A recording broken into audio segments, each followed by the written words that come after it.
أعوذ بالله من الشيطان الرجيم بسم الله الرحمن الرحيم Allahumma salli ala sayyidina Muhammad. InsyaAllah tuan-tuan menekan Allah SWT.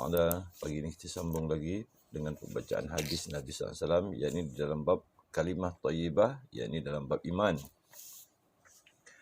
Hazrat Ausad radhiyallahu an berkata bahawa Sayyidina Abu Bakar radhiyallahu an berkata kepada kami semasa memberi penerangan,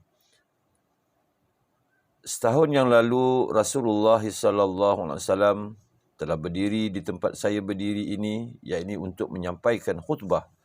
Kemudian beliau menangis. Setelah itu beliau berkata, pohonlah afiah daripada Allah SWT, yakni untuk diri sendiri, kerana selepas iman dan yakin, tiada nikmat yang diberi kepada seorang yang lebih baik daripada afiah. Allahumma salli. Hadis riwayat Musnad Ahmad. Sayyidina Abdullah bin Amr bin As radhiyallahu an meriwayatkan bahawa Nabi SAW bersabda, permulaan islah, yakni usaha membaiki umat ini, ialah dengan perantaraan yakin dan zuhud, yakni tidak gemarkan dunia. Sementara permulaan kehancuran umat ini ialah dengan sebab kedekut serta panjang angan-angan. Allahumma salli. Hadis riwayat Baihaqi. Sayyidina Umar bin Khattab radhiyallahu an meriwayatkan bahawa Rasulullah sallallahu alaihi wasallam bersabda, kalaulah kamu bertawakal kepada Allah SWT sebagaimana hak bertawakal yang sebenar, sudah tentu kamu akan diberi rezeki sebagaimana burung diberi rezeki. Mereka keluar pada waktu pagi dengan perut yang kosong dan pulang pada waktu petang dengan perut yang penuh. Allahumma salli. Hadis riwayat Tirmizi. Sayyidina Jabir bin Abdullah radhiyallahu an meriwayatkan bahawa pada satu ketika beliau bersama Rasulullah sallallahu alaihi wasallam dalam peperangan yang telah berlaku di Najd. Apabila Rasulullah sallallahu alaihi wasallam pulang, maka beliau pun turut pulang bersama-sama. Dalam perjalanan pulang pada waktu tengah hari, mereka tiba di satu lembah yang terdapat banyak pohon yang berduri. Rasulullah SAW berhenti untuk berehat dan para sahabat berpecah mencari tempat teduhan masing-masing. Rasulullah SAW pun berhenti di bawah sepohon pokok untuk berehat dan menggantungkan pedang baginda SAW pada pokok itu. Kami pun tertidur seketika, yakni di bawah teduhan pepohon. Tiba-tiba kami mendengar Rasulullah SAW memanggil kami.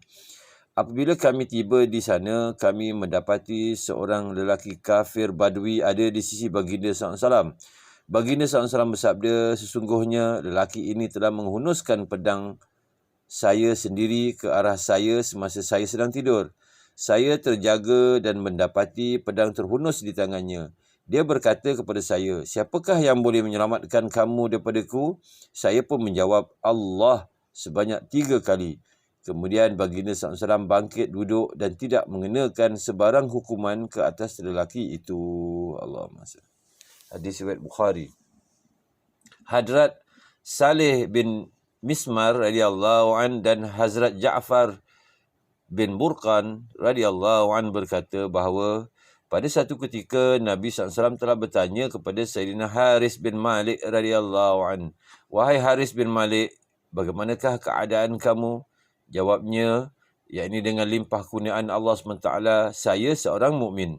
Baginda SAW bertanya lagi, mukmin yang sebenar-benarnya? Beliau menjawab, mukmin yang sebenar-benarnya. Baginda SAW bersabda, berfikirlah dulu sebelum berkata-kata. Setiap perkara ada hakikatnya. Apakah hakikat iman kamu?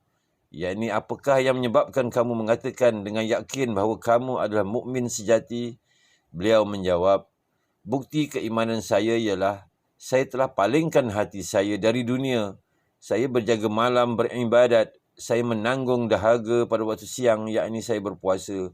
Seolah-olah saya nampak arasy Allah apabila ia dibawa. Saya nampak ahli syurga sedang ziarah menziarahi di dalam syurga. Seolah-olah saya mendengar, yakni dengan telinga saya sendiri, jeritan ahli neraka, yakni keadaan syurga dan neraka sentiasa tergambar di hadapan mata saya.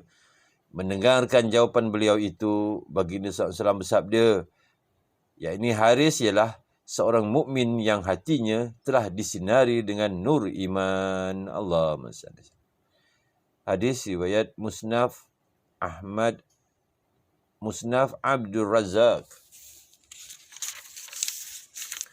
Sayyidina Ma'is radhiyallahu an meriwayatkan bahawa Nabi SAW ditanya, apakah amalan yang paling afdal? Baginda SAW bersabda, amalan yang paling afdal antara semua amalan ialah beriman kepada Allah SWT yang esa. Selepas itu jihad. Selepas itu haji yang makbul. Kelebihan amalan-amalan ini mengatasi semua amalan lain adalah seumpama jarak antara timur dan barat. Allahumma salli. Hadis riwayat Musnad Ahmad. Sayyidina Abu Umamah radhiyallahu an meriwayatkan bahawa pada satu hari para sahabat radhiyallahu an membicarakan hal dunia di hadapan Rasulullah SAW. Lantas baginda SAW bersabda, kamu dengarlah betul-betul. Kamu dengarlah betul-betul. Sesungguhnya kesederhanaan itu sebahagian daripada iman. Sesungguhnya kesederhanaan itu sebahagian daripada iman. Allah. Hadis riwayat Abu Daud. Keterangan maksudnya ialah meninggalkan kemewahan yang berlebih-lebihan. Bazul majhud. Sayyidina Amr bin Abasah radhiyallahu an meriwayatkan bahawa beliau telah bertanyakan Nabi SAW, iman yang manakah lebih paling afdal? Baginda SAW menjawab, iman yang berserta dengan hijrah. Beliau bertanya lagi, apakah itu hijrah?